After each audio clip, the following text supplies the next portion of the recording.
Sir हैं हमारे साथ, जो काफ़ी जो है चर्चित रहे हैं, देश के तमाम मुद्दों में काफ़ी सर ने भागीदारी दी है, काफ़ी जो है अपनी जानकारी रखें। आज सर से ही राय जानते हैं कि जो है केजरीवाल का मुद्दा जो है तूल पकड़ता जा रहा है, उसी को लेकर सर से बात करते हैं। नमस्कार सर।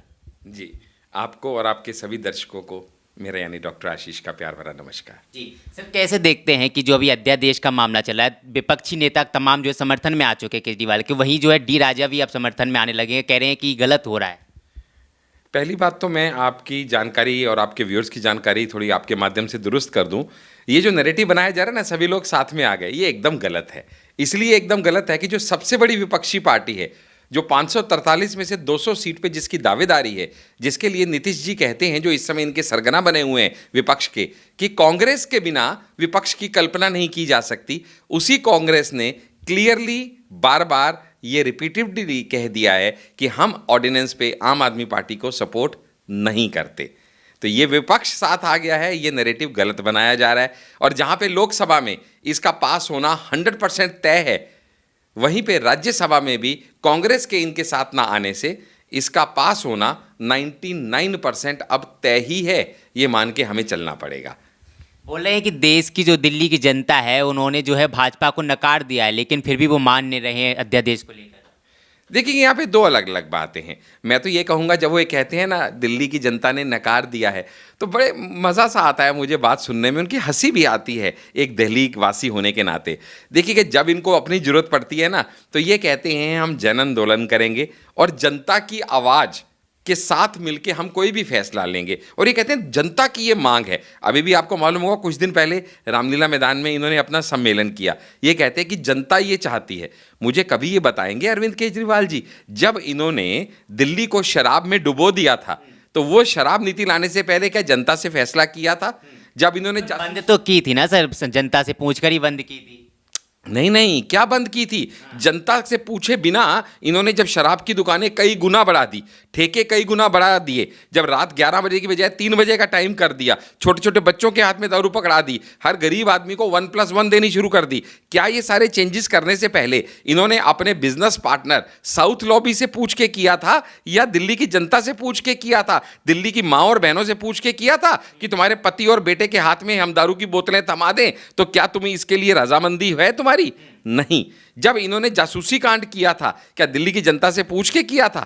जब अपना राजमहल बनाया इन्होंने, 171 करोड़ का शीश महल बनाया, क्या दिल्ली की जनता से पूछ के किया कि कोरोना कोविड टाइम में, जिस टाइम तुम्हारे पास खाने को रोटी नहीं है, जिस टाइम तुम्हारे को देने के लिए मेरे पास वैक्सीन के पैसे नहीं है, तुम मर रहे हो, मैं ऑक्सीजन नहीं दे सकता, ऐसे टाइम में मैं अपने शीश महल में 171 करोड़ लगा दूं, क्या जनता से पूछ के किया था? नहीं।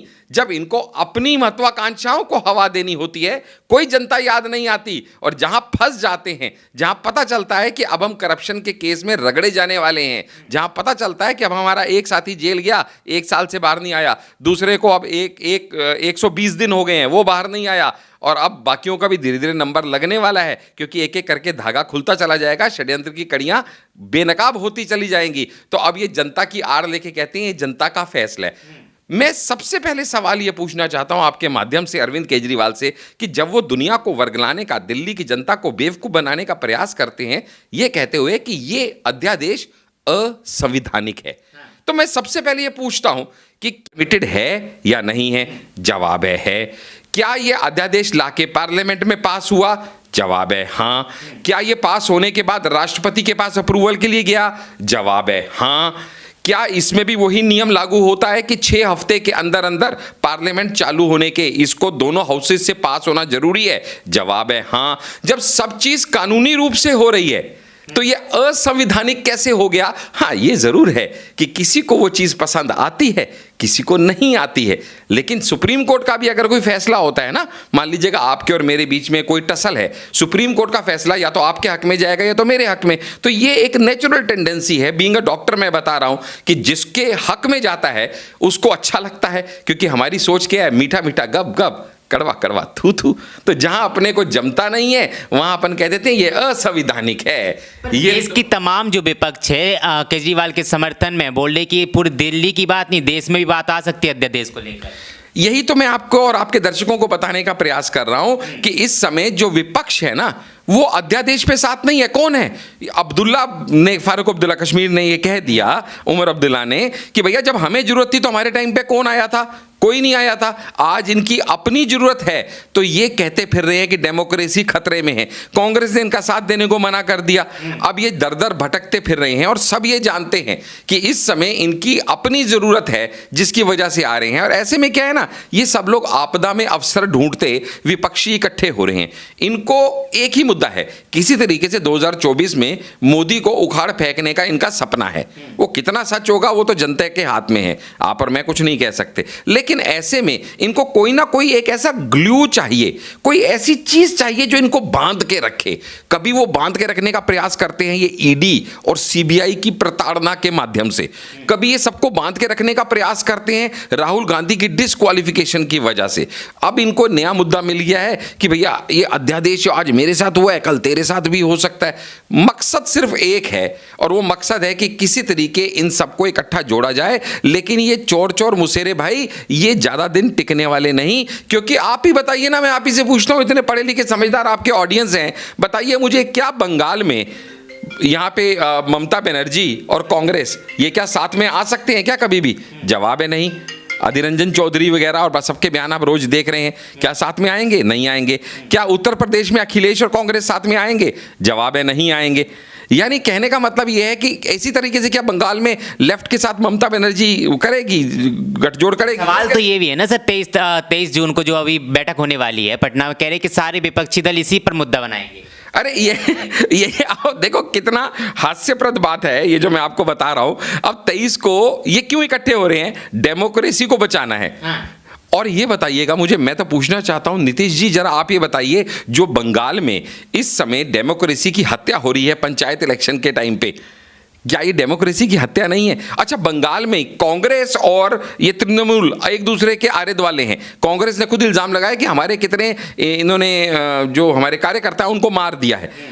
मैं पूछना चाहता हूं कांग्रेस के शीर्ष नेतृत्व से, किस मुंह से वो दोबारा बिहार में जाके इसी टीएमसी के साथ एक कप चाय पिएंगे और कंधे से कंधा और हाथ से हाथ मिलाएंगे? क्या इनके कार्यकर्ता इनको माफ कर देंगे? क्या उनके परिवार इनको माफ कर देंगे कि जो हमारे हत्यारे हैं आप आज उनके साथ जाके हाथ से हाथ मिला रहे हो? अरे नैतिकता का तो हनन हो चुका और यहां पे बस अपना फायदा, अपना उल्लू सीधा करने के लिए बस कुछ भी कैसे भी लोगों के साथ हाथ मिला लो, जिनका आपस में ना कोई नैतिकता मिलती है, ना विचारधारा मिलती है, ना सोच मिलती है। अगर इनमें ये, और जनता जानती है कि जैसे ही इलेक्शन खत्म हुए तो यहां सभी की महत्वाकांक्षा है प्राइम मिनिस्टर बनने की। मुझे बताओ ना, कितने लोग हैं जो केजरीवाल को नेता मानने को तैयार हैं? कितने लोग हैं जो नीतीश को मानने को तैयार हैं? कितने लोग हैं जो अखिलेश को मानने को तैयार हैं? और कितने लोग हैं, अच्छा कांग्रेस की तो हालत इतनी खराब है, उनका तो जो पीएम फेस था ना, वो 54 साल का बच्चा एडोलेसेंस, जिसको आज भी वो प्रौढ़ शिक्षा केंद्र में भेजते हैं और ऑनलाइन मल्लिकार्जुन जी जो है उसको कोचिंग देते हैं,